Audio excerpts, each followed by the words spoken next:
In the heart of Tokyo stood a bright orange tower called Tokyo Tower, gathering good fortune from the sky. Near it, in a cozy shop, lived Kiko, a small maneki neko statue with a shiny golden paw.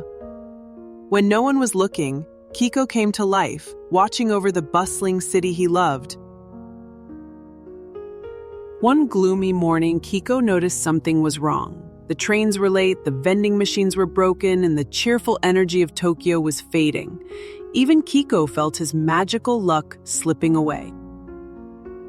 "This cannot be," he whispered, his golden paw trembling.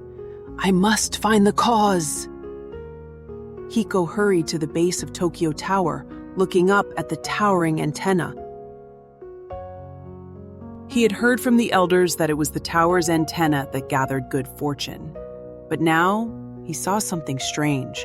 A tangled mess of silver thread wrapped around the antenna. That was no ordinary string, but the work of a grumpy spirit who was blocking the flow of luck. Gathering all his courage, Kiko began to climb the tall tower. It was a long journey up the ladder that twisted and turned around the pole. When he reached the top, the grumpy spirit appeared, frowning.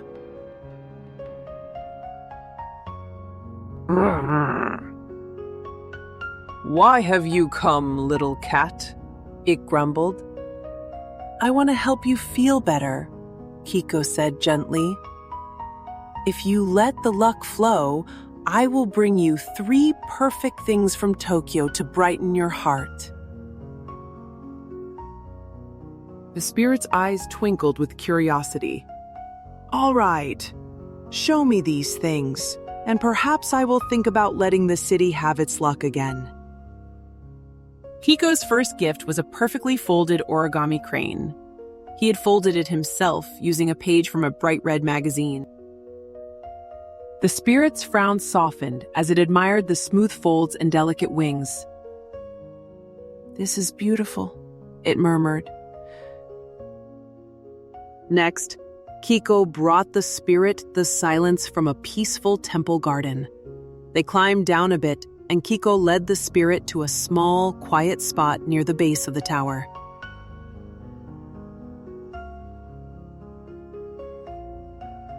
The air was calm, and the sounds of the city hushed. The spirit closed its eyes and breathed deeply. Finally, Kiko picked a single, perfect cherry blossom petal from a tree nearby.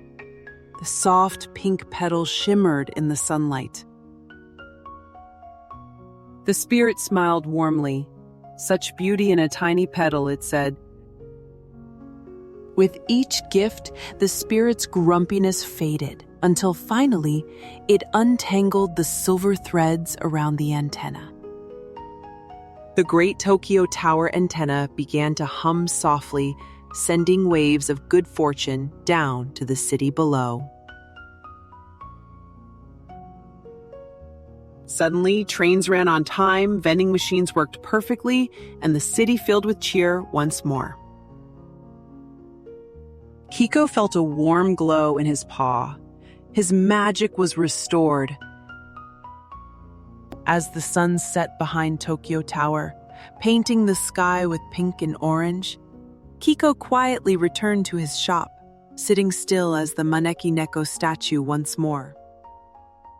He knew he had helped his beloved city, and that Tokyo's luck was safe again. And so, whenever you visit Tokyo Tower and see the bright orange and white tower standing tall, remember the tale of Kiko and the Lucky Tower.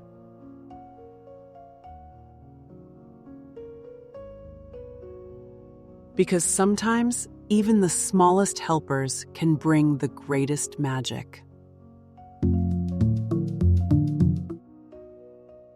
Fun fact, Tokyo Tower was built after the war to symbolize the city's rebirth.